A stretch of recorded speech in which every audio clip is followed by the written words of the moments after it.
Hello, everyone, and welcome back to another day, another episode of The Damage Report, still under quarantine. It's a Wednesday. Big news day, always. That is a promise and a guarantee given to us months ago by Jayar Jackson, who joins me now on the show. How's it going, Jayar? Let's see if I can continue to live up to this declarations that I make, because you got to make sure, because people will never let you forget once you're on the internet. Exactly. Yeah, I'm not going to say that it's like the biggest news or anything like that, but we do have a lot of news. We have interesting news. We have fun news. And so if you like any of those things, stay tuned. We're going to try to satisfy you today. I see that a lot of you are already in the chat. Please hit the like button and share the stream if you haven't already, so that people know that we're live on both YouTube and Twitch, like all of the rest of the TYT network content. We're available at twitch.tv. While you're there, happy people, shoot me some tips on face peeling, because over the weekend I decided to sit in the sun for hours and didn't put anything on my face. Showed up later, and then as soon as my wife saw me, she's like, "Oh, hey, look, your face is burnt." I was like, "Really?" Oh, jeez. So currently I'm peeling from like here to here to here to here. Yeah. So you do look. You have a glow. I definitely noticed the why? Glow. You know why? Okay, that was gonna be the third part of this whole thing. Mm-hmm. So of course I asked my wife, "What do we do about this? Like, I don't know. What do I do with my face?" Because apparently every messy, unorganized person like me, every guy who has a wife she knows how to do everything about how fixing your face. And she gave me 5 minutes. Like, wash it with this, put this on, and put that on it. And I think it's working. Yeah, yeah. I've been doing. You would never know. That was a total mess this morning. I've been trying to put on like powder when I go out or whatever, like the sun blocking powder or whatever, but I am very worried that I'm going to end up with a tan line like here from the mask. Sunglasses? No, the mask. Well, the sunglasses too. I'm going to have like a circle of tan like right here. I'm going to look like Trump. But anyway, that's my fear. Aloe vera would be my suggestion, JR. Consider it. Everyone stay safe. But it doesn't hurt. I thought aloe was when it's burning and it's hurt. It never hurt. I don't know. Just just smear plants on yourself. That seems to be the solution to everything. You eat some plants, you smear the rest. But anyway, aside from that, we do have a lot of news to get to. So why don't we jump into it? Feel free to continue commenting along. You can send in super chats and tweets at hashtag TDR Live, and we will, of course, read those as well. And also, if you are listening to this in podcast form, I still love getting reviews on iTunes. Ratings and reviews are great. I love the feedback, especially the positive feedback, so feel free to continue providing that. And with that, we'll jump back into the news. For a couple of months now, Fox has been claiming that those lockdowns, the social distancing, the wearing the masks, all of that stuff that we all took part in together to save lives, that was probably just a waste of time. There's no science behind it. You heard that night after night on Tucker Carlson saying that the lockdowns had nothing to do with the flattening of the curve. There was no science leading us to start them, and no evidence that they actually mattered. He was probably the foremost purveyor of this sort of line of thinking. But he wasn't the only one. Laura Ingraham once said on May 4th, although intuitively I think it probably seemed like social distancing would be necessary, there was no real scientific basis for believing that, since it had never been studied. Yes, there was no scientific reason to believe that if you had an infectious disease, you should stay away from other people. There was no reason to believe that that was true. Well, JR, I can only imagine how much coverage there's going to be on Fox throughout this week, because there have now been multiple studies that have shown that those lockdowns saved an incredible number of lives. And I know there's no reason for me to cover it right now, because they're going to cover it in depth, exhaustively. But you know what? Let's go through the motions. So 2 peer-reviewed studies have now been released in the journal Nature. One of the studies estimated the number of COVID-19 cases with and without the tough interventions, the lockdowns that were put in place. In the US alone, the measures stopped 4.8 million more confirmed cases of COVID-19 and up to 60 million infections in total. In China, they prevented 285 million infections. In a second study, researchers looked at the number of deaths from COVID-19 in 11 countries in Europe. They found that 3.1 million deaths in these countries were avoided with pandemic control measures.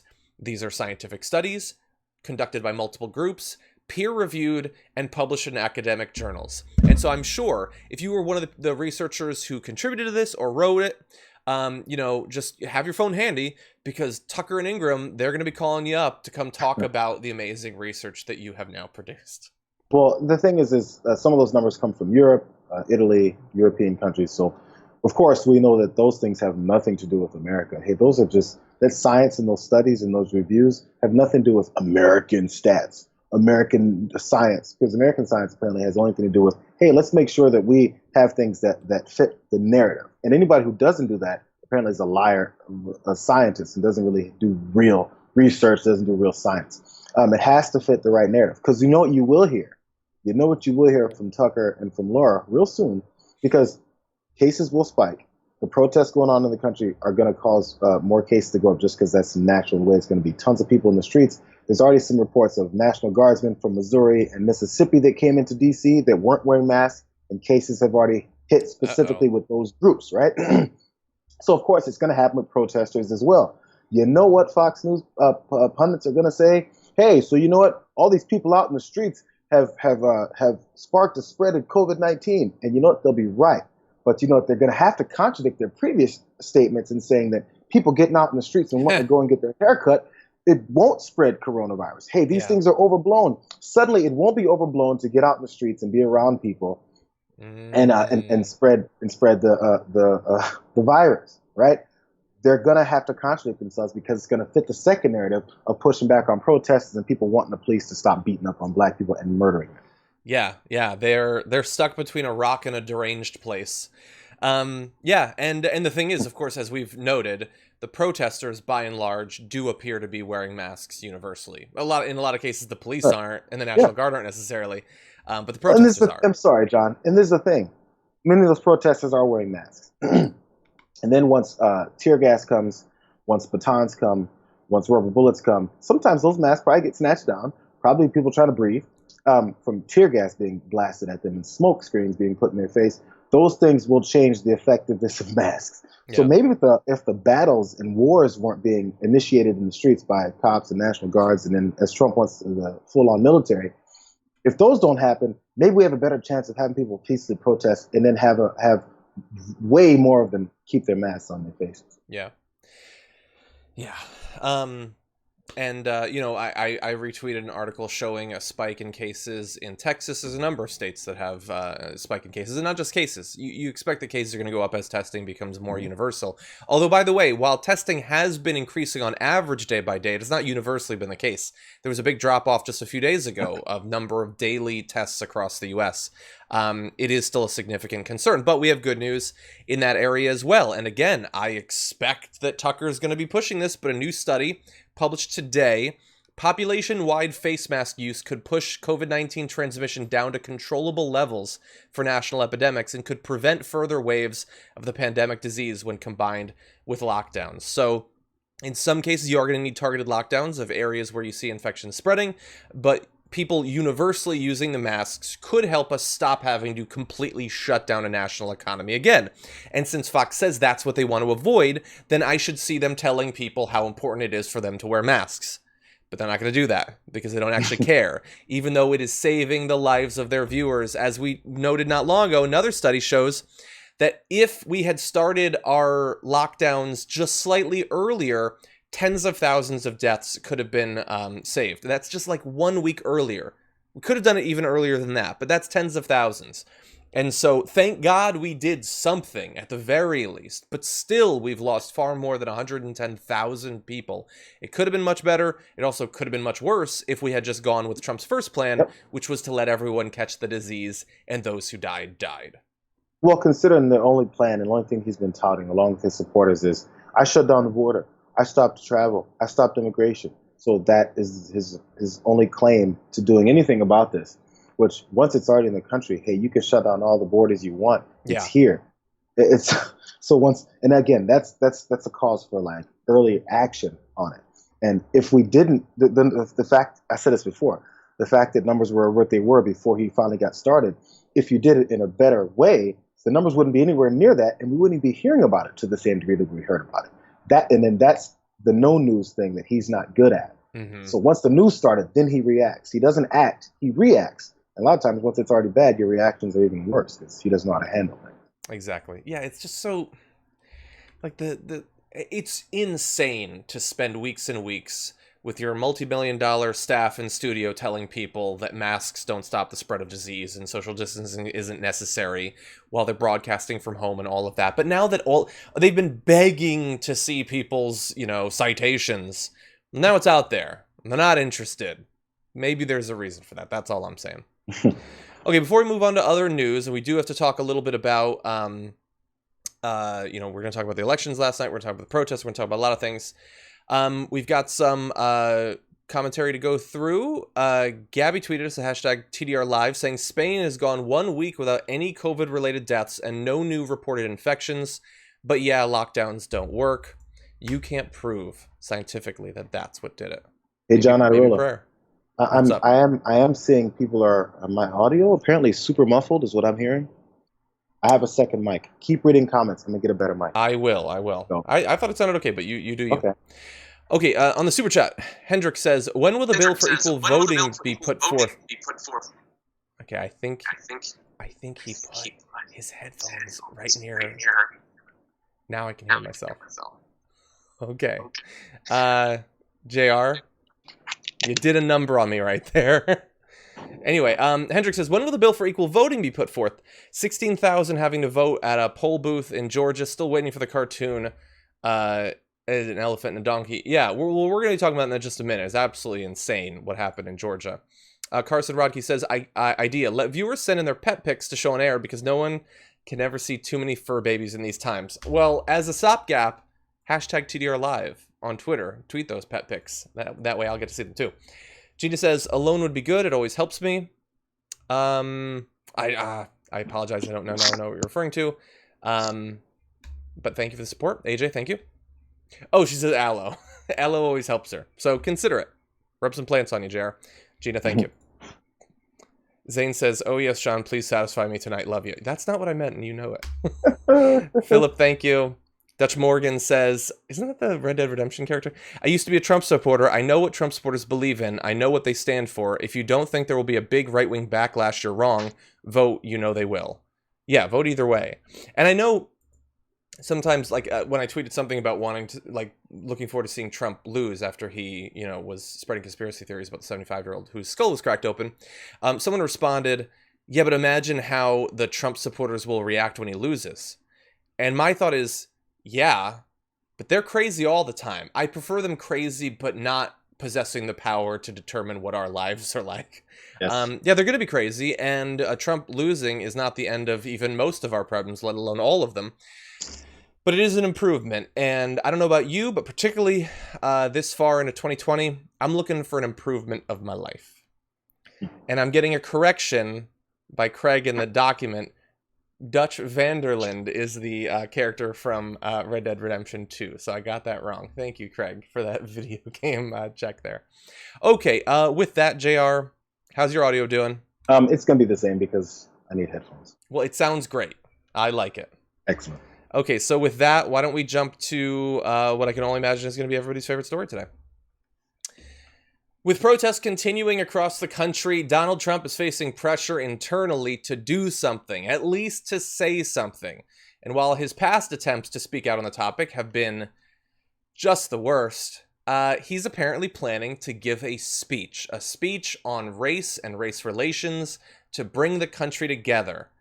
And he has tapped, to write that speech, one of the most powerful racists in the country, Stephen Miller, who crafted the Trump administration's immigration plan along the southern border with Mexico. No word yet on whether cages will be pushed as a solution to the protests right now. I imagine they will be. But yes, this is Stephen Miller, white nationalist, who's going to be writing the race relations speech. We're going to have more on Stephen Miller, in case you are so blessed that you don't know much about him, dear viewer. But JR, when you first saw the news from April Ryan that it was going to be Stephen Miller's writing the speech, did that change your expectations for what it'll be able to accomplish? My expectations were in a bad place before, even when this was, I'm not sure if this was even being considered when I thought this may happen. There were rumors that supporters of the president were saying he should get out and speak to the American people and give a message of unity and cohesiveness in a times we're dealing with so many different things. And I said, no, he shouldn't. Absolutely should not. And now that's what a normal president would do, because people listen to a president to a degree because they trust him. No one trusts him. The people that do trust him don't trust him for the right reasons. They trust him to be a racist. So to come out and say something so disingenuous and in opposition to everything else you've ever said since you've been in office or since you've been in existence, no one's going to buy it. In fact, it's going to cause more division. I think there's a bit of a reasoning for this. Of course, with tapping Stephen Miller to write it and with having Donald Trump deliver it, because who else would, is to wait for people like me to then say, I don't care what this guy has to say. He's a racist. I don't care what other kind of terms he uses. I don't care how much he says he understands things. I don't care what kind of examples he gives as to reasons why we need to unify around something. None of it is meaningful. None of it he actually believes. He told us, if you tell us a million times, I'm a racist, I'm a racist, I'm a racist, and then one time say, I'm not a racist, I'm not sure which one you're going to believe, but maybe the times that he said it, acted on it, and we watched him experience it and celebrate it. That's the third part. He said it, he acted on it, and he celebrates it. Now you're going to come out and say one time, hey, we need to unify around our race relations in the country. No, I don't really want to buy it anymore. We're not buying any more of your PR to have some kind of comeback on something and say, I've got 5 black voters. Mm-hmm. You should vote for me now. That's all this is. And it's just not going to work. But after people like me say that, they're going to go, look, you don't give this president a chance. He's trying to come with this message of unity and you don't even want to do anything about it. Yeah, you know what? We gave him that chance a long time ago. Mm-hmm. He had nothing he wanted to say about it. There was people when he came in office that said, give him a chance. Black people said that. Just give him a chance. I mean, Dave Chappelle said that. Yeah, he sounded like a piece of garbage, but let's give him a chance. We've given him nearly 4 years of a chance. He's squandered that chance. I don't want to hear anything from you anymore. Yeah. Quick fact check. He does not have 5 black voters. He has 8% black voters. We were educated yesterday. Man, that bar is low. Yeah. Congratulations. Congratulations. Hard earned. Yeah. So my question would be, and to some extent, maybe you already answered this, but we know that the last time he spoke, it was before the tear gassing, I think. It was immediately before the tear gassing. It was like a call to his base saying, I'm going to crush these protesters. You have to dominate the streets. Something, Second Amendment. Doesn't mention the first, but mentions the Second Amendment. So we know exactly what that speech was designed to do. It's been a couple of weeks. I'm curious if you think, is it just going to be more of the same, presenting himself as the law and order guy who's going to, he's going to put the fires out? Or is it going to be one of those speeches that will cause 3 hosts on MSNBC to be like, he's being presidential today. He's going to read off a teleprompter and pretend to care, pretend to support reforms. I know that it doesn't necessarily matter substantively which it is, but I'm curious which direction you think he might go in. Yeah, I don't think it's going to be much substance as far as reforms. He'll say we need to do something about it, maybe, because Mitch McConnell said that, and then went on to propose not doing anything about it. But he may say that at the beginning or at the end. It's one of those, where speeches go at the beginning, you say something, or at the end, you say something that has a unifying message but doesn't actually say anything. Every president, every speech writer does that. We know that. But in the middle, I think this is a prediction and an assumption, a guess even. It's going to be chocked full of, hey, black people, if you really want us to take you seriously, you're going to have to start to denounce and reject the looters, the rioters, the protesters, because that's damaging your message that we now hear. Mm-hmm. I think that's where the meat of it is going to go. And that's going to be his unifying message. Hey, come with us, stop being upset, and go our way, because we're looking to unify the country, which, again, means nothing. It just means stop doing it so we can all be unified again. There's no such thing as unification without any kind of change. But I definitely don't think he's going to propose any policy or even a hope for a policy that will change something in this country from the root of the problem, which is the systemic racism within our police force. I think that's a safe bet. I mean, the question to me is just going to be, is it going to be sort of like you got to read between the lines, or is it just going to be like explicit, I'm your guy, these are anarchists and Antifa in the streets, I'm going to crush them, okay? We'll see. Well, think about how conservatives responded when they decided to to accept Muslim Americans or Muslims around the world after 9/11, after we have this spark of, hey, terrorists are coming to get us every day. After that happened, eventually what they said was, yeah, you know what? Hey, good Muslims, you guys should start condemning the bad ones so we can start trusting you again. I think that's the tone it's going to take. Maybe. I could see that. Okay, so here's what we do know. We know who Stephen Miller is. So I'm going to really fast just to run you through a few of his greatest hits.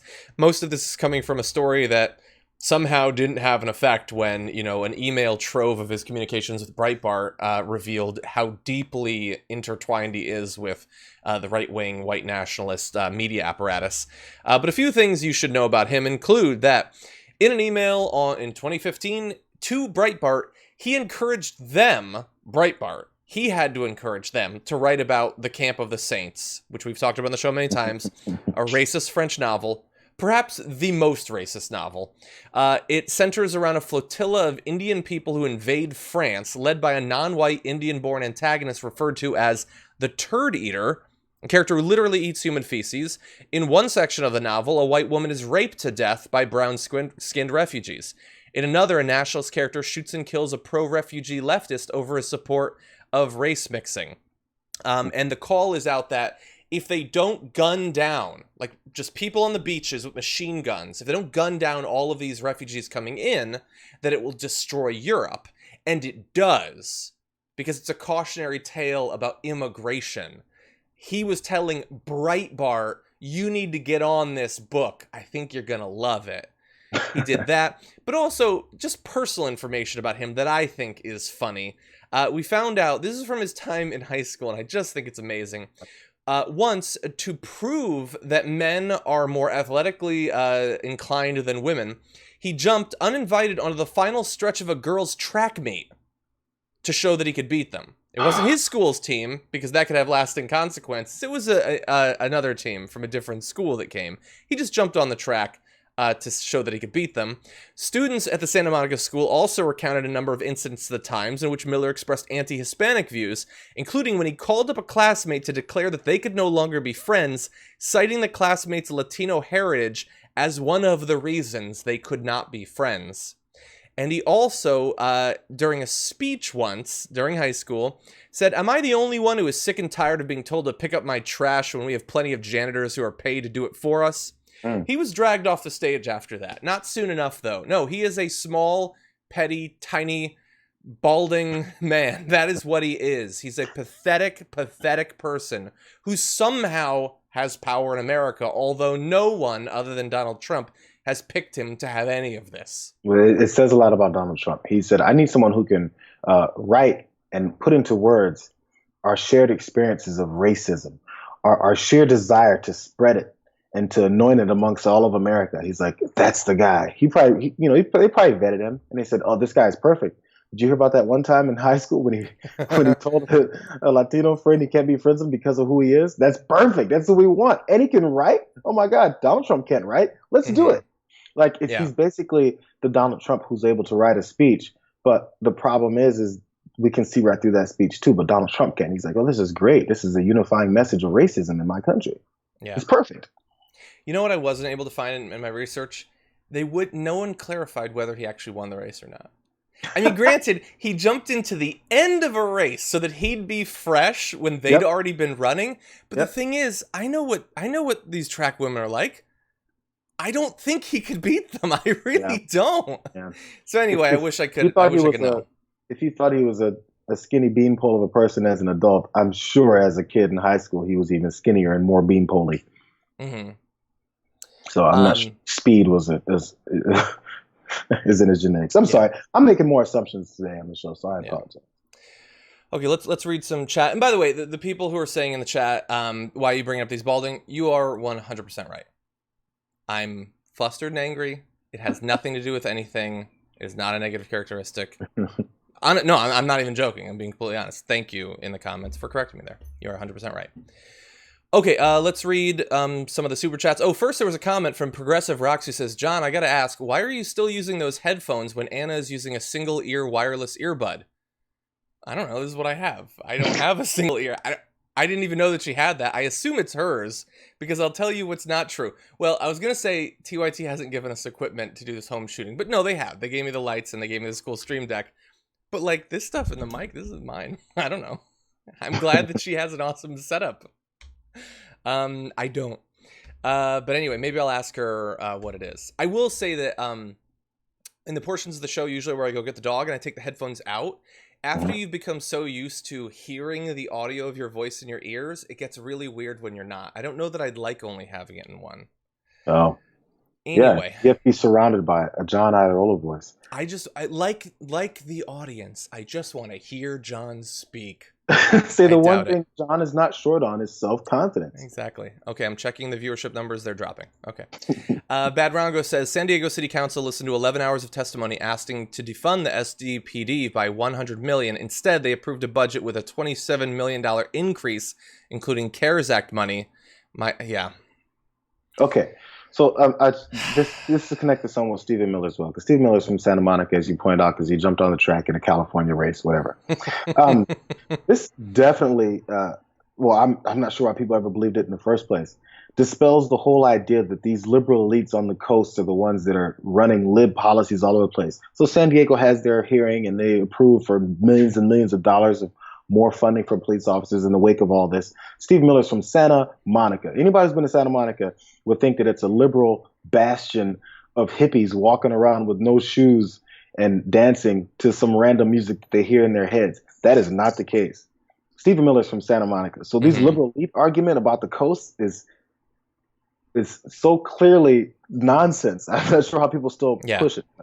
It's a couple examples. And Trump lived in New York, and Sean Hannity and Tucker, like, they could go set up your studio in Iowa or whatever, if that's what. Oh no, you like being in a big city with all of its big city stuff and foods and all that stuff. That's what you like.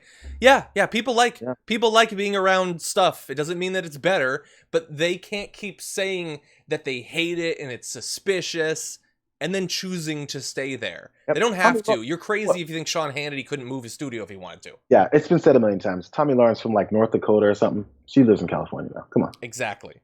Yeah, and Meghan McCain was in LA before she moved to New York. Yeah, they all choose Rush Limbaugh. He's like 2 feet from the beach in Florida. I know Florida's kind of red or whatever, but it is on the coast.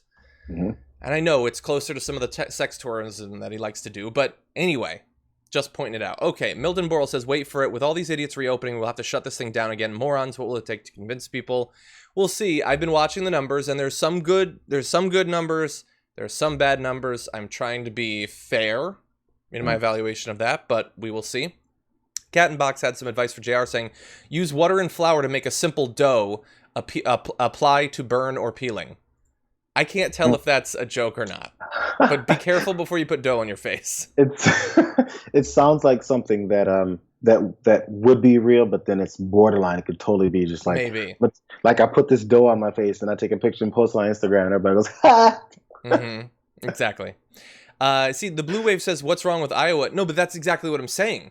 There's absolutely nothing wrong. Like I've had the best vacations of my life have been in Lee's Summit, Missouri. Go there. If the coasts are so suspicious, you could move Fox Studios to Kansas City or to Kentucky or to whatever you want, but they don't. There is nothing wrong with those parts of the country. And they say that they prefer those parts of the country, but they never actually go there. Trump is either in New York or in New Jersey or in DC or in Florida. I don't know if he's gone 3 miles off the eastern seaboard in his entire life. Anyway. Okay, let's jump. There's so many more stories to get to, and a lot of them are really important, so why don't we jump into that?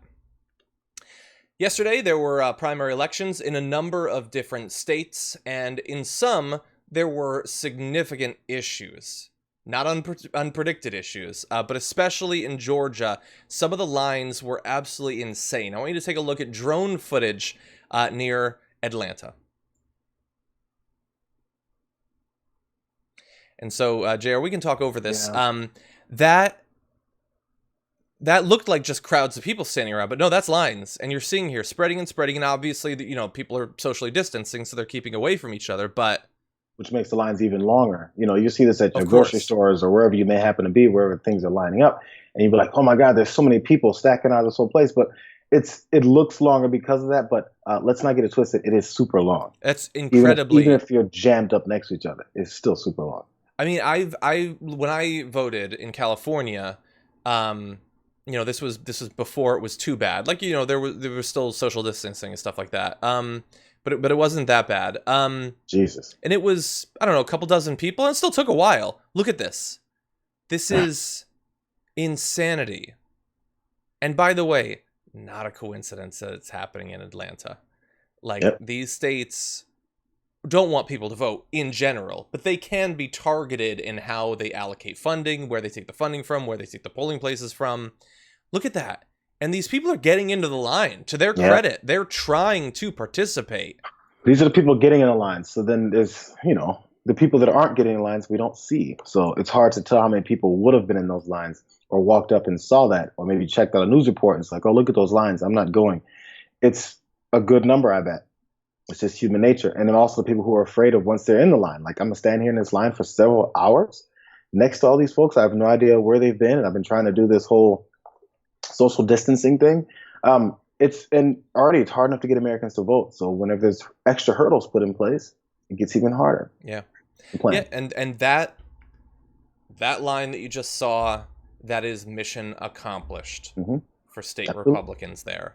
And the spokesperson for Georgia's Republican Secretary of State said that the problems are not issues of the equipment, but a function of counties engaging in poor planning, limited training, and failures of leadership. Yeah. So they screw you over by not giving you the funding they need, and the funding you need to train people for long enough that they'll be able to use the stuff. They give you machines that are prone to break down when simpler ones are available. They just don't want you to use them because they're simpler and because they're reliable.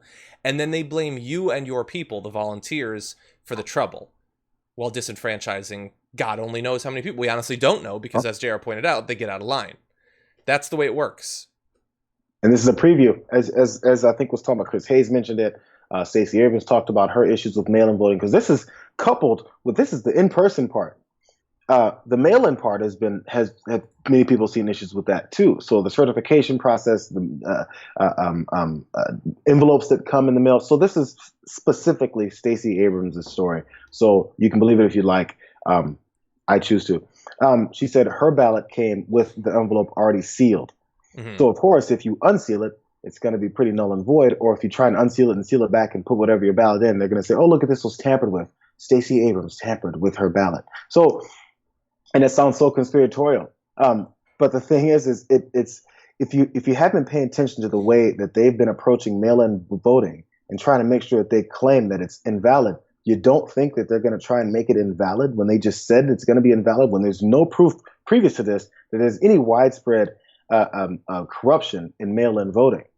So they keep people from doing that. And once you see you have a ballot that's unusable, then you're like, "No, I guess I'll go in person." Then you look at something like this and go, "No, I guess I won't do that either." Yeah, it's 100% like a sight into the future. This is what we're gonna have for the general. And the thing is, like, you can expect, they want as few people to vote as possible around the country. We understand that. We'll say it a million. We've said it a million times. We'll say it a million more times than the day before, but everybody understands it. But this is Georgia. Like, Georgia is suddenly, apparently now, a swing state because things have gotten so bad for the Republicans, and has an incredibly consequential Senate election. And so the outcome of the presidential election, the control of the Senate, could come down to Georgia or a state like it. And this is what you're going to have. And I guarantee the closer the polls get in Texas, the more money is going to be pulled from Austin and Houston for polling precincts and things like that. And I understand that, like, it's supposedly on us that we have to just overwhelm their ability to suppress us. But that's really difficult. It's really difficult. And in some of these close elections, it could be enough. It could be the difference. And that's the plan. If you think this is some of the results of fallout from COVID-19, making voting tougher, if you think they're not celebrating it, you're crazy. They've celebrated suppression of voting since the beginning, or since they wouldn't allow people to vote that they don't want to vote now, women, minorities, all that stuff. So if you think that they're still not on that same vein, you're not paying attention. It's just the way it is. So they're like, oh man, great. The one good thing that came out of the COVID-19 pandemic was that at least there can be a natural way we can put hurdles in place for people not to vote. Yeah. Okay, let's go through to one more election related story before we check in on the super chats. The Senate primary race between Ed Markey and Joe Kennedy III has been heating up, and I have an ad I want to show you that really demonstrates it. It is an ad put out by Ed Markey, but it's featuring only Joe Kennedy, who has some interesting things to say about his primary opponent. He's literally championed causes that we've seen and experienced here with success in Massachusetts. Senator Markey is a good friend, and I think he does an incredible job representing our Commonwealth in the United States Senate. Has he been a good senator? Absolutely, he's been a good senator. This isn't about whether or not Senator Markey's made an important contribution. Of course he has. I'm a strong supporter of his, and I expect that not only will he run for re-election, but I expect that he will win. And yes, filing the right legislation and voting the right way is a critical part of this job. When it comes to the environment, Senator Markey's been a leader on this, and he has been. He's been that national voice for us across the country, not just, especially, but not just on environmental controls, on greenhouse gases, on the BP oil spill, on telecom and communications. As I said before, the senator has made an important contribution to our Commonwealth and our country. So no, you'd never consider challenging a fellow Democrat in a primary? Look, in this business, I guess you never say never. I have a hard time understanding what those circumstances would be that would lead me to do that. So that's, a collection of footage over the past couple of years. Now, of course, now he is just, a year later, he decided to go up against Ed Markey.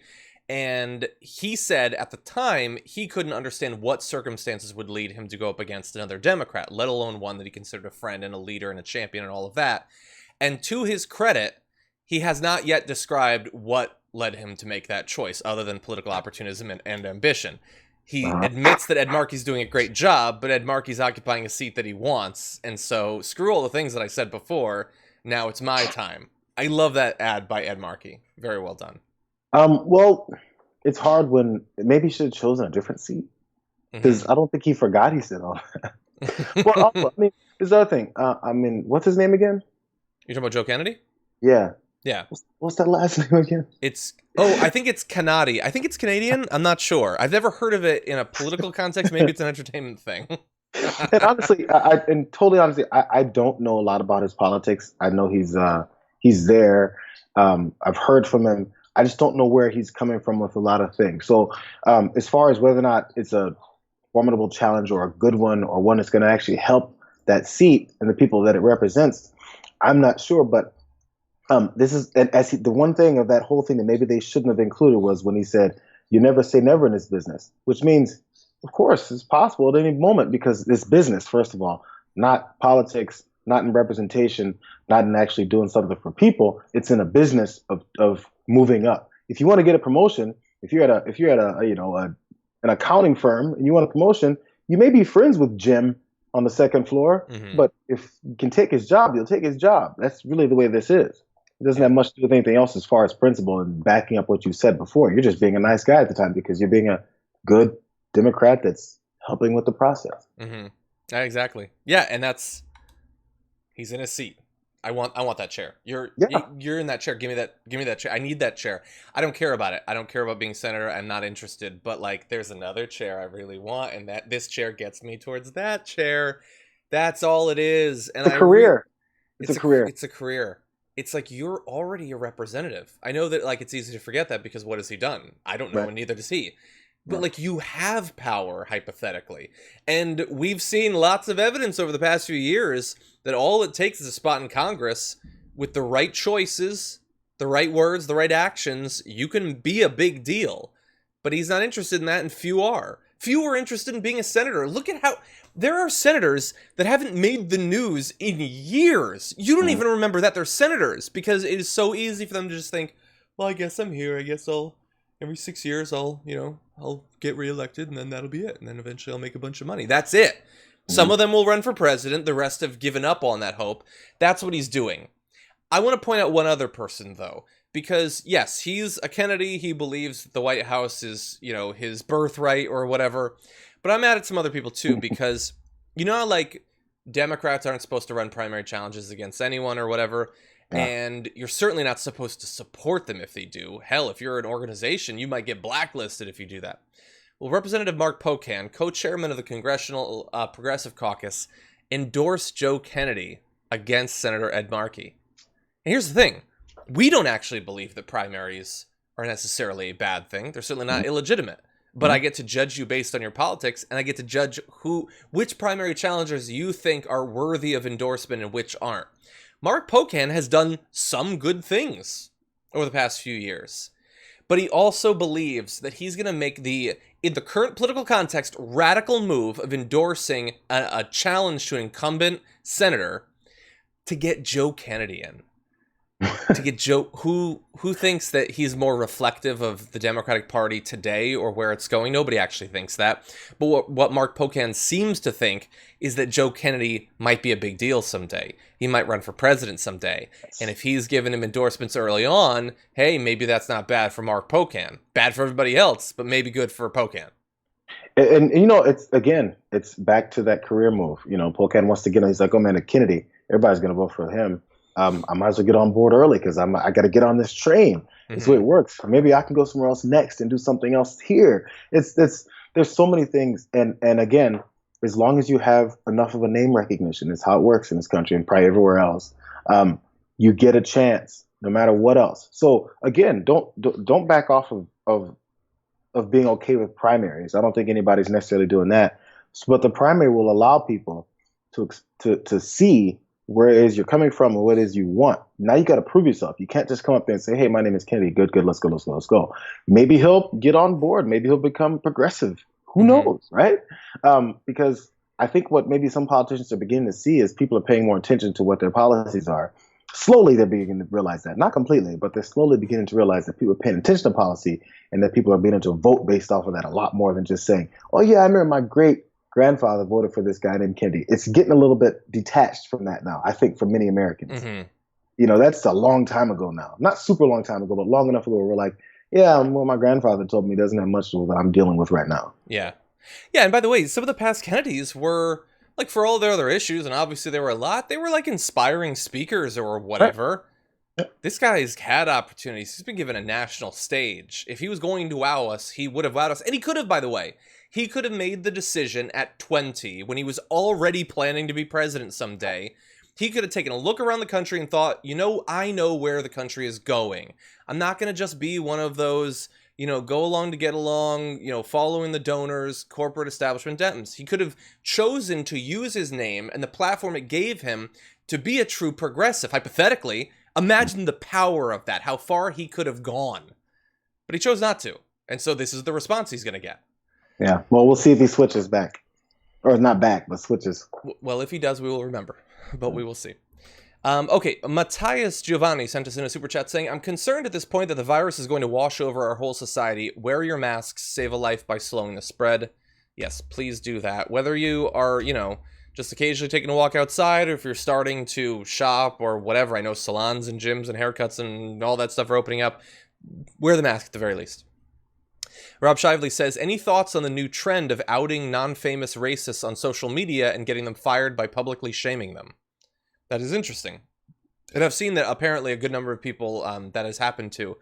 Don't be racist, I guess. That would be my advice. I mean, generally better for the world, maybe also better for you to not be a racist, I guess. What do you think? Yeah. So wait, the general question was, is it a bad thing to out random nobodies who are just racist on to camera? Publicly shame them and potentially have, job consequences or something? Well, I mean, when it's specifically one of the latest ones, the Central Park thing where the lady said, hey, I'm going to say the cops till a black man came and attacked me, all that stuff. And then later she said, everyone's trying to ruin my life. Missing the irony of you were literally trying to end his life. Yeah. And you're worried about your life being ruined now. So if you start off by trying to ruin someone's life, I don't think you have much of a leg to stand on in saying that someone's trying to ruin your life in return. Yeah. Stop trying to ruin people's lives, and then maybe the cycle won't continue. If you're walking your dog off a leash in Central Park and someone says, hey, put your dog on leash because this is an area where you're not supposed to have your dog off leash because I'm bird watching, I'm doing this, I'm doing that. You know what a really easy response is? You can even keep your racism. You can say, oh, I'm sorry. I thought I could I was trying to skirt a couple rules here. My bad. And leash your dog and walk away. Yeah, it's that simple. Your life won't be ruined. That's that simple. Okay, A New Hope said, everyone at the Damage Report, TYT, and guests, stay strong, take care of yourselves emotionally, mentally, spiritually, and physically. What you all do is overwhelming and emotionally taxing. Thank you. Trying. Yeah, it's, on that note, sorry, we're taking forever on this. I get a lot of messages and videos and links of things that happen around the world and the country specifically, and like, oh, you guys should cover this. Oh my God, this is what happened. I've seen this, I've seen that. And I don't ignore them. I see all of them. It's just hard to do all those. And you talk about the taxing part, just even watching them, it's an insurmountable number of things that you have to see and pay attention to and ingest. And it ends up taking you down sometimes, you know? So that sometimes is the reason why you may not hear or see a response or even see those things come to fruition on the show, because it's taxing, man. Yeah. So we miss some of them. It is. And I'm going to read one more right now. Gina Jones says, can we see JR's dog today? I'm just saying, if he happens to walk into the room, you know, feel free, if it's a break, to pick him up. We've passed 1,000 likes. I miss Sprocket. We'll see if he wanders in. Yeah. I'll snap a few times, see if he hears that. That would be great. Yeah, you know, so most people don't know, but I do a lot of dog sitting. These 3 months of quarantine, I would have dog sat at least 3 dogs in this time. And so I haven't touched a new dog in quite a while, and it's rough. Okay? That's what I miss about society. Sprocket definitely would have been one of those in those 3 months. Oh, I love Sprocket. He's such a good dog. Okay. Let's move on to, oh geez, oh God. Hold on to your butts. Take a look at this. Okay. Last night on his program, Sean Hannity wanted to make a comparison between Trump and George Floyd and the treatment they have received from cops. Now, he's not saying it's the same. He's not saying it's the same. Well, definitely saying it's the same. And yes, there are bad apples within some police departments. There are dirty cops. In fact, no program on cable news, on the radio, spend more time spending time exposing the bad actors on the federal level. 7th floor, FBI, Kayleigh McEnany, Strong, Page. Remember those names? Yes. They abused their power, and by the way, we have been fully vindicated in our reporting, and of course, all the corruption. They used their power and influence to what? To first stop one candidate from being elected, then overturning an election? Seriously? In the United States of America. Yep, bad. What did Joe DeGeneres say? Dirty cops. And the president himself, it's not the same thing as what happened to George Floyd, but it's horrific. He was a victim of crooked cops. Now, again, not the same circumstances. I'm not making any comparison. A bad cop is a bad cop. And by all means, by the way, the damage was real to the country. The damage in Minneapolis is real to the country. And that the case, what was done in George Floyd case, should never happen. We know how a few malignant individuals can destroy lives and wreak havoc. Okay, I'm not saying it's the same in the middle of a multi-minute rant about like how unfair it was to Trump that these bad apples in law enforcement targeted him and tried to destroy his election. He also said that someone was stopped from getting elected and then they tried to overturn election. Was he saying that they interfered with Hillary Clinton? Was that the admission that he was saying there? What if not? What candidate? I don't know what candidate he's talking about. He's talking about Trump. Yeah, like it's a part of his well vetted and confirmed reporting. And that he somehow says was exonerated his coverage, where he can continue to go on and on about how Trump was trying to get derailed from getting elected. And once he was elected, you know, the things that came out about what he did all the way up to Ukraine was an attempt to get him kicked out because this was to subvert his winning election. That's all he's saying. Because once you hold someone like Donald Trump accountable, what you're doing is trying to destroy his presidency. I think Donald Trump tried to destroy his presidency when he did illegal things. Again, the consequences are never considered to be put on the person who did the act in the first place. It's on the people who said so. I don't think Sean Hannity realized that as he's pointing out, his calling of bad cops in the federal level is picking and choosing and actually makes him look worse. He's like, I'm just calling bad cops to the people who hurt the people that I want to help continue to be corrupt, not the people who are actually in the streets being beaten up and killed by them. No, that's a whole different thing. Yeah, those cops. Yeah, oh yeah, there's a couple of those, but I'm talking about the federal level ones. Hey, that's a hypocritical statement, you idiot.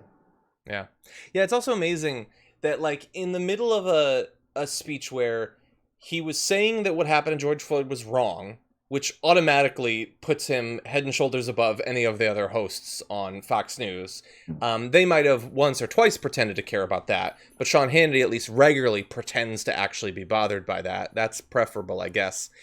But also, he is still using the bad apples thing. Isn't that madness? Yep. That after everything that the country has been through, how many video montages of cops just casually pepper spraying people, brutally beating people, groups of cops beating someone who's not fighting back? How many shots of them trying to run down protesters with their cars? How much of this do we need before we finally retire the bad apples thing? And maybe just come up with another condescending metaphor to use. Like, just be a little bit fresh. That metaphor is a bad apple at this point. It's rotten. I have an idea. Let's go with bruised banana. How about that? It's a dark bruised banana, exactly. And did you notice the one federal cop that he didn't point out that's doing bad things is William Barr? I wonder why he didn't point that guy out. He's not bothered by that. Who's got bad actions and who's been doing things against American people. No, that guy is not a bad cop because he fits your narrative. So your bad cop thing is based off of people who help your president do illegal things. 100%, yeah. And yeah, it's interesting. I try to be able to recognize and make clear the distinctions between bad things. So Tucker Carlson's show is just white supremacy. That's what it is. It's designed to elevate whites. That's it. Sean Hannity, he's totally for a lot of that stuff, but his show, the mission really is demonstrated so perfectly there that it is just deference to Donald Trump and distraction for the viewers. So we have nationwide 50-state protests against police brutality. The overwhelming majority of the population now accepts it, believes that something needs to be done.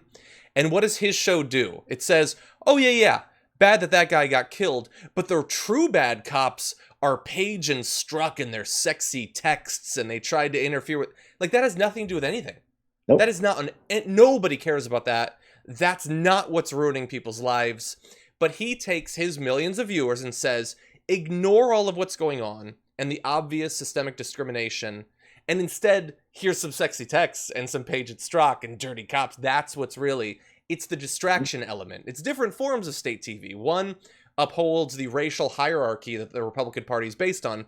The other is just, bread and circuses to distract people so that they don't get awakened by what they're seeing. It goes back to the Central Park lady that I just talked about again. Mm-hmm. You're ruining my life by trying to hold me accountable when you just literally tried to ruin someone else's life. In fact, end their lives. So the level of outrage based on this only because it affects me now. This is a serious situation. What you were just doing is not. It's just a problem. It's just a little thing. It's just this one isolated incident with this one isolated bad cop. But I'm telling you, the way you guys came after my president was unprecedented, and no president has ever been treated like this. It's going to be a disaster. Look how the country was destroyed by it. Mm-hmm. In what way? In what way? But George Floyd we just had a funeral for him yesterday. He's not here anymore. What part of his life got destroyed that this guy who's literally sitting in the White House still now, his life has been destroyed, but someone's not here anymore? You're going to compare those two. Yeah, his life has been destroyed. He live tweeted what Fox was covering and not covering at 11 a.m. local time today. As Chris Hayes pointed out, you're the president of the United States. It's a weekday. You're supposed to be working. At 11, you're watching Fox News. Mm-hmm. But that's what he's doing. Why don't we... I don't want to keep JR too long, and I really hope that we can get through these last two stories. So we're going to roll right through to what sort of things Trump will be seeing if he watches Fox News. Because it's not just Sean Hannity.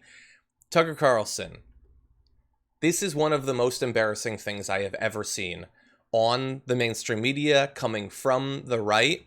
Tucker Carlson has been triggered by a great many things over the years. But in the video you're about to watch, he is literally triggered by Elmo. But for now, it's enough to say that the country's defenses have been badly weakened by decades of relentless propaganda, all of it designed to make us feel that we have no right to stand up for ourselves, to stand up for our country. We are too sinful to resist. We deserve whatever we get. Shut up and take it, America. We could spend days showing you examples of this, but here's just the very latest. It's from CNN over the weekend. Oh. Yeah, I'm bringing this sign to the protest at the community center later. Oh. They look upset. Are the protesters sad? They are sad and upset, and they have every right to be, Elmo. People are upset because racism is a huge problem in our country. Across the country, people of color, especially in the black community, are being treated unfairly because of how they look. It's a children's show. Got that, Bobby? America is a very bad place, and it's your fault. So no matter what happens, no matter what they do to you when you grow up, you have no right to complain. That's the message, and it starts very young. Where does it end up? Exactly. We're finding out. Okay. So that's not fake. Parker Malloy didn't make that. He played a clip of Elmo and a guy telling Elmo the protesters are angry and upset, and that makes sense. It's understandable. And Tucker he thought he was making a great point about American society.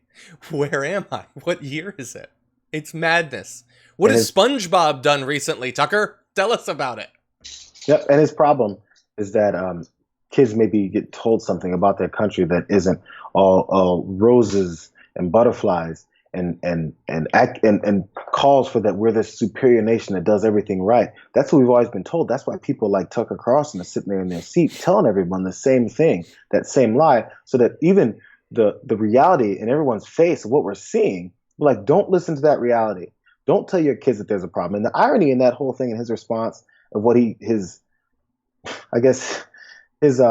take from what he got from that Sesame Street episode was, hey, Bobby, no matter what happens to you, no matter how much your country comes for you, you can't complain about it. Mm-hmm. Tucker, that's exactly what you're telling kids of the oppressed folks in this country right now. Don't talk 100%. Don't go protest. Don't say we need to change things, because just sit back and take it. He somehow flips that on his head and thinks that, hey, who's going to protect the oppressors? Yeah. Who's going to look out for people like me who are trying to keep people down, who are trying to continue to allow police brutality to happen and murders to happen? Who's going to look out for me? Hey, you're the bad guy. Nobody looks out for the bad guy except for other bad guys.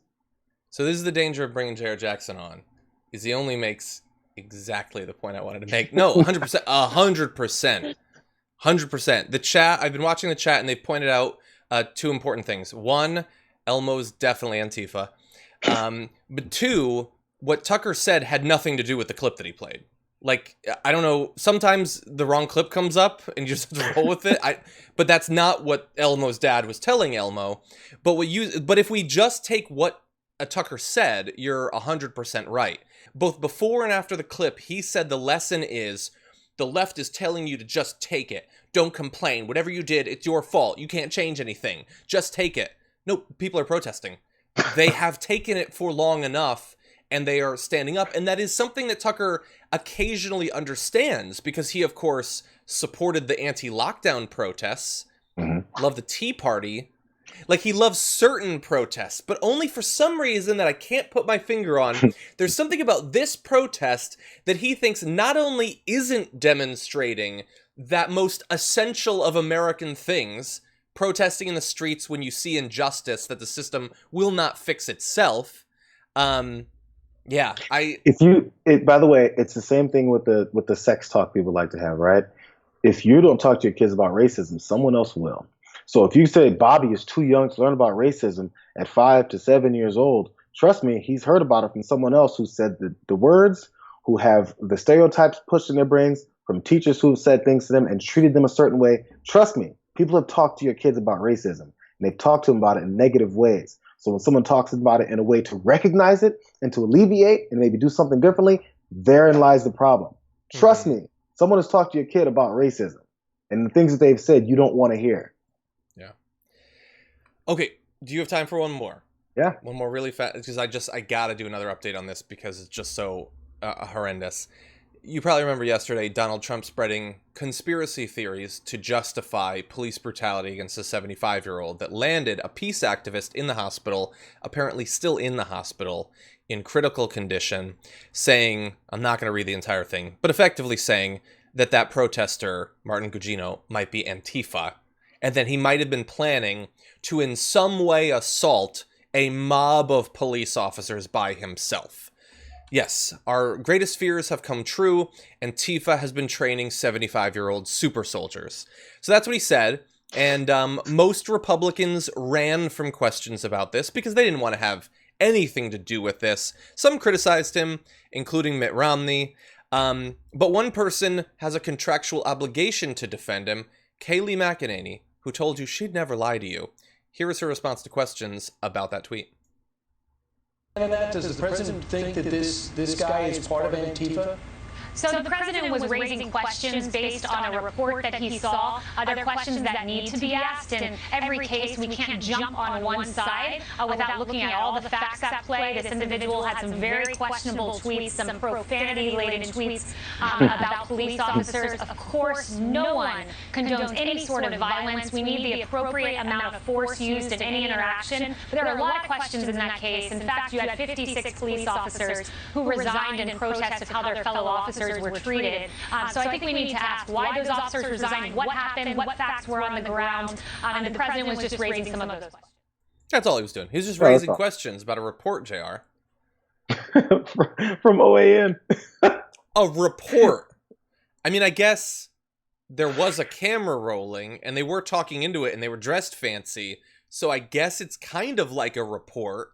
But just because you gave some psychopaths enough money to broadcast a signal to TV stations, that doesn't make it a report, really. He heard conspiracy theories from, I think the site that they come from is literally like Conservative Treehouse or something like that. You couldn't come up with a more ridiculous sounding thing. He's just raising questions. That's what the president is supposed to do. He's not supposed to get answers from the more than a dozen intelligence services he has, or the DOJ, or any of this. He's supposed to listen to what the news blasts into his face, the news, and then he's just supposed to, off the hip start tweeting, conspiracy theories about a 75-year-old who'd been brutalized. That's what we should expect from our leadership. Because the president should be taking any part in talking about this incident where the cops attacked this guy in one particular city, and now your approach is to dog out the person who did so. So if it doesn't highlight exactly where he lands on all these things with the protests, the police brutality, all that, he's making sure that his supporters know where he lands on it.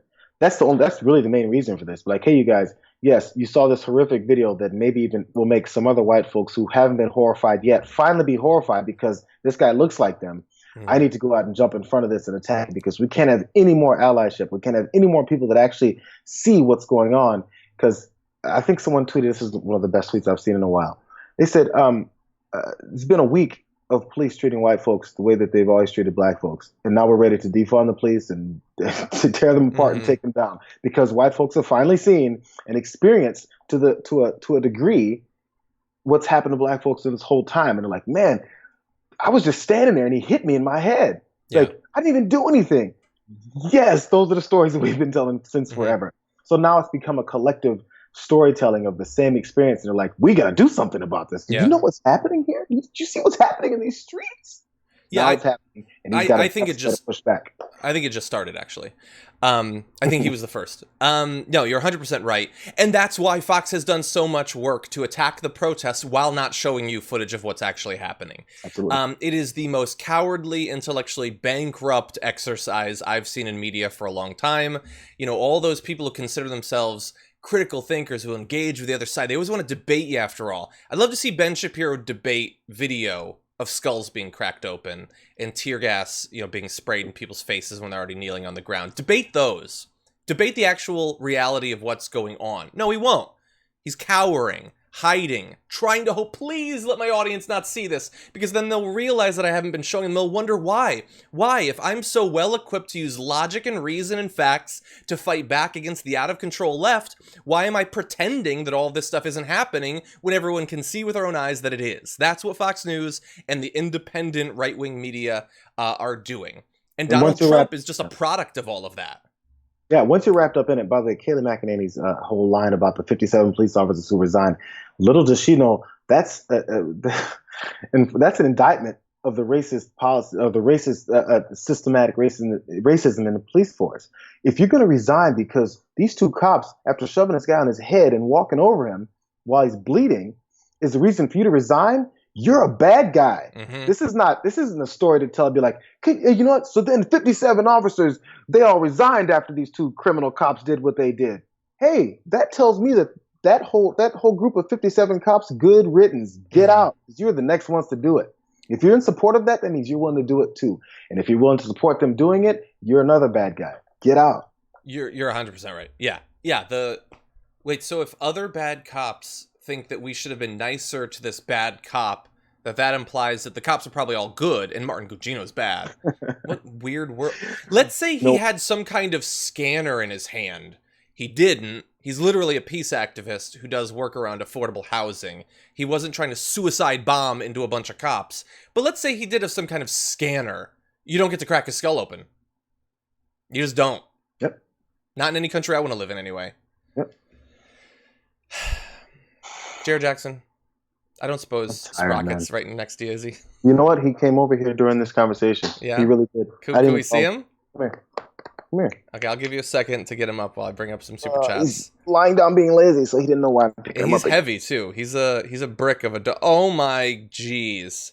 Look into the camera, Sprocket. Look directly into the camera, Sprocket. Sprocket, can you hear me, Sprocket? I miss you, buddy. No, if people don't know, Sprocket is a dog, but if you put him on the couch, he will sit on the couch like a human. Like on his butt with his back legs out and his front legs out. He'll sit on the couch like a little stuffed animal. It's the most adorable. I miss him so much. He wants to get back to his couch. I never pick him up like this, and he's like, what did I do wrong? Okay, JR, I'm going to come by later and I'm going to get Sprocket, okay?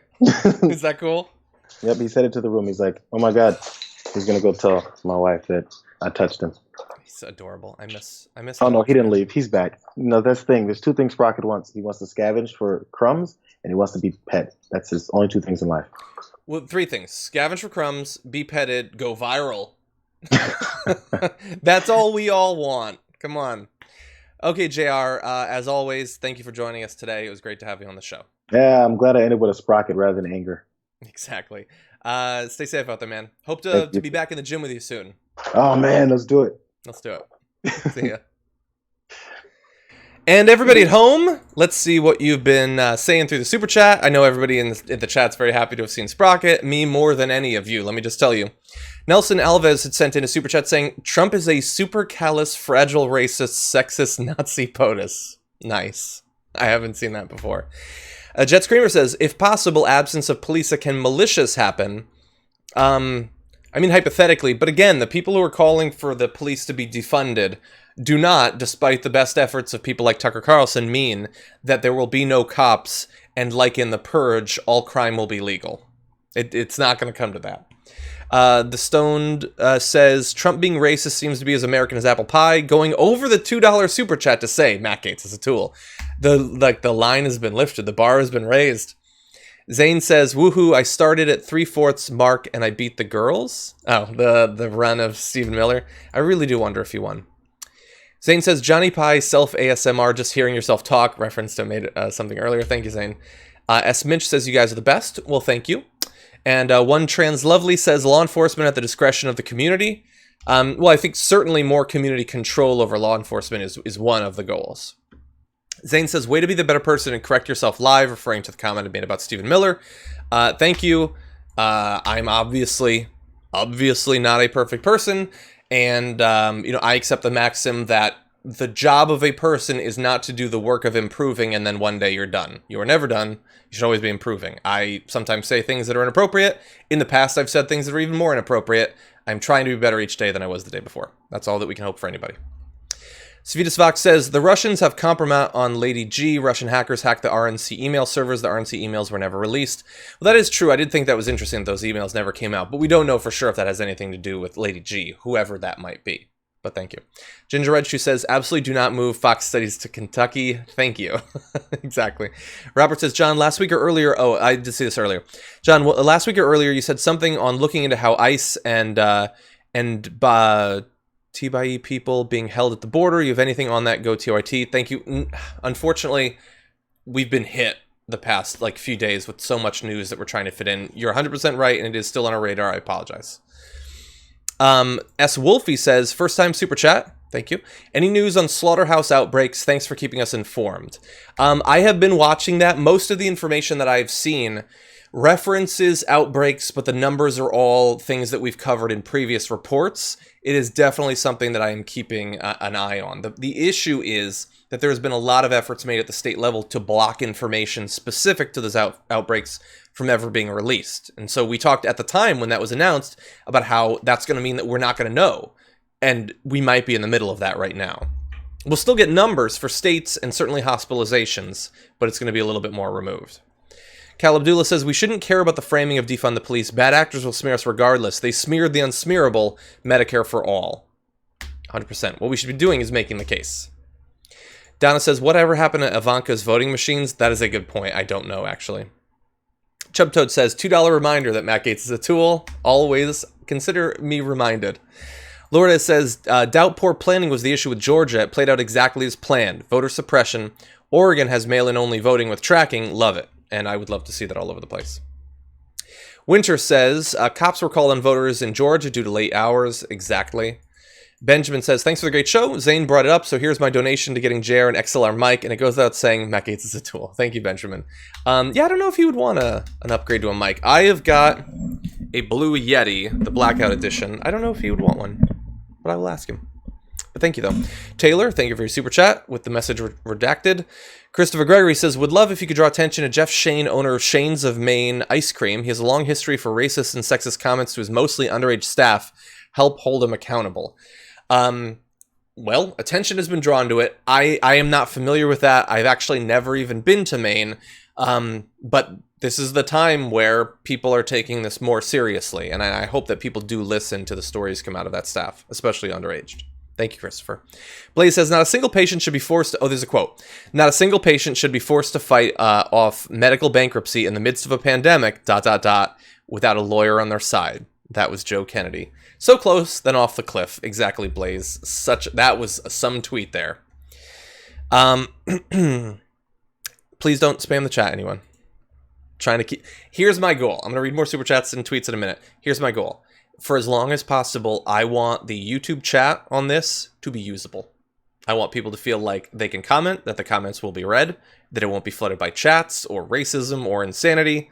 So let's just work together towards that goal. I don't like to have to mute people or ban people or whatever, but the larger goal is to make sure that people actually have a community that they can engage in. Taylor Jones says, I'm sorry my new kink is watching racists get owned and then they cry about discrimination. And there's a bit of that in the Tucker Carlson thing as well. Dutch Morgan says, why can't a white person and a black person just have an argument? Why make it about race? So I don't know exactly if you're asking me or if you're asking the people in that argument, but the example that we gave of the Central Park issue was that the woman did make it about race. She called the cops and said an African-American man is threatening to kill me. I mean, she was the one that made it about race. Franklin says, here's a ditty that you can log. Gonna get a membership for my spouse. Crunchy Frog. John, JR, do well. We all like you and think you're swell. Thank you, Franklin. You're swell as well. Skatari says, Sprocket is the best name for a dog. Love to JR. Exactly. And it doesn't, I can't explain why, but it fits that dog. He is very much a Sprocket. CDN, North Sky, and Dog Dad, thank you. Andre Cologne says, do you change Hannity's color, or is he actually turning orange because of all the A kissing? So Marissa, my producer, actually edits those videos. So far as I know, she does not edit the color of any of the videos. We don't do any tricky pizzicky stuff to make people look bad, as far as I know. Maybe she's tricky and I don't know it. Chris says, watching on a delay, Rush Limbaugh and sex tourism. Wouldn't hooking up with Rush feel more like sex terrorism? Dun-dun-dun. Thank you, Chris. Gina says, John, I hope Abby is doing well today. Gina, thank you. Abby is doing a little bit better. I can see she's laying with her belly in the air, so she does seem a little bit more comfortable, her intestinal thing. The medicine has had a couple days now to try to kick in. The Stone says, Hannity's desperately trying to keep Trump's attention. Yeah, I wonder. Like, I know that they do phone calls and everything, but it is possible that he feels a little bit left out. And Trump was attacking Fox today. Sean's going to feel a little bit hurt by that. Chubtoad says, wonder if people will name their kid Karen anymore. I am sure that it will be affecting the numbers, although I'm not sure how modern of a name it is anyway. Fred said, lol, Tucker getting triggered by Elmo is the news we needed. Haha, I hope they start selling a Trigger Me Elmo. Fred, I can tell you this episode of the podcast is definitely going to be named that. There's already a reference in the document. Franklin says, Tucker did not tarry, but he brings a whole new meaning to oral dysentery. Nice. He must be a writer. Matthias says, Jayar, can you make a satire clip of Elmo and Tucker? Okay, I want to suggest that to him because there's a lot there. Fred says, Antifa HQ is located at 3600 Sesame Street. Exactly. They have one really sketchy operator who's based in a garbage can, actually. One Trans Lovely says, any advice for someone just out of the psych ward for engaging in politics without making myself ill? I mean, making sure that you have some sources of people that you support and find inspiring definitely helps me. Limit your consumption if necessary. A few basic things. Nicole says, respect your elders. I will try. I think that's a reference to Trump's tweets against Gugino, but we'll see. Let's see. Jenna Foster says, no issues voting in our county in Georgia, but it doesn't have anything to do with it being 89% Caucasian. Exactly. That's how the funding usually works out. Thank you.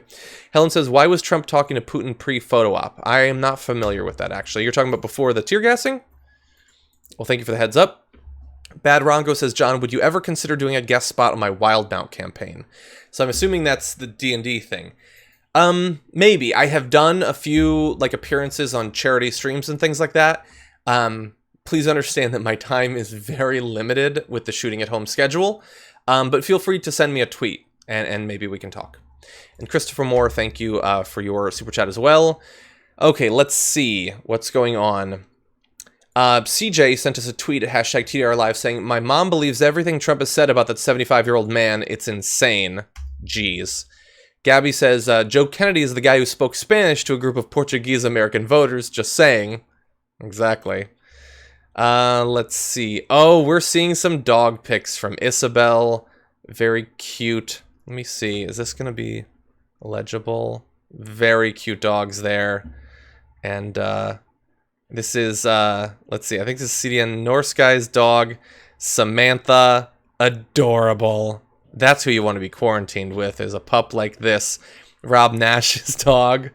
Very sly look. Very sneaky dog. And then Spencer's dog, Larry. Bad Larry. Very cute. Oh, wait, we got more. Jody Lynn has her kittens. See, if you need something to make you feel better in this dark time, TDR Live's dogs and cats are probably the way to go. Tola Serp says, Danny. It's a Game of Thrones reference. Nice. Couple cats there. And let's see. The Progressive Linguist has the big dog Snuggie Pile. Very cute. And Chubtoad. How's it going, Chubtoad? Your kitty is very cute as well. Okay, there are more, everyone. Okay, I gotta go with Clovis. Suki-chan. Very cute. Very cute. Okay, please head to hashtag TDR Live to see more of the dogs and cats that are being shared and share yours. Anyway, thank you everybody for helping to end the show with a little bit of animal love. And thank you for joining us throughout the day. We got more plans for the rest of the week. I will also be on the Young Turks later today with Anna Kasparian, so look forward to that.